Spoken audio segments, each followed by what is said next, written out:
டே 52 morning எழுந்து மறுபடியும் 5K run ஓடிட்டேன். 2வது நாள் 5K ரீச் பண்ணியிருக்கேன். என்னோட பாடியில் முடிஞ்ச அளவுக்கு என்டியூரன்ஸ் பில்ட் பண்ணணும். அதுக்கப்புறம் எனக்கு சர்ஜரி இல்லை, ஸ்மால் இன்டெஸ்டைன் லார்ஜ் இன்டெஸ்டைன் எடுத்திருக்கேன். எனக்கு என்னமோ நான் சர்ஜரி ரொம்ப ஸ்லோவாக போகிற மாதிரி தெரியுது. ஒரு நாளைக்கு ஒரு லெசன் தான் படிக்க முடியுது. நான் போட்டது 10 டேஸ், அதில் 3 டேஸ் அர்த்தக்கு போயிடும். இந்த மாதிரி போயிட்டு இருந்தால் எனக்கு வந்து டைம் பார்த்தாது படிக்கிறதுக்கு. ஸோ நான் ஏதாவது பண்ணி நாளைக்கு விட்டதெல்லாம் கவர் பண்ண பார்க்கணும். கொஞ்சம் ஸ்பீட் ஏற்றி ஆகணும்.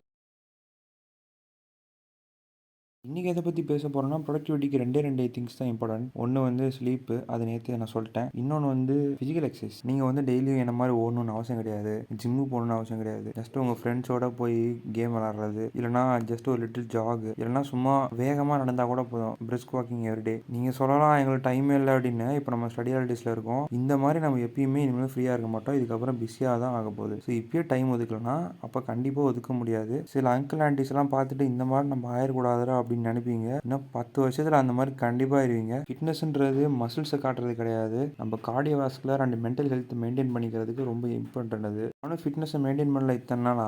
பட் இப்போ ரீசெண்டாக நான் சீரியஸாக எடுத்துக்கிறனால எனக்கு அதோட இம்பார்ட்டன்ஸ் ரொம்ப புரியுது. அதனால தான் நான் அதை உங்களுக்கு சொல்கிறேன். ஒரு இம்பார்ட்டண்டான information. Not to shame on anybody, but இது லாங் ரன்னில் நமக்கு ரொம்ப ஹெல்ப்ஃபுல்லாக இருக்கும். அதனால தான் ஷேர் பண்ணுறேன். பாய்.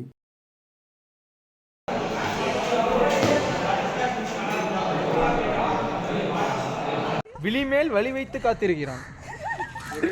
சிரிப்பு கலுக்குன்ட்டு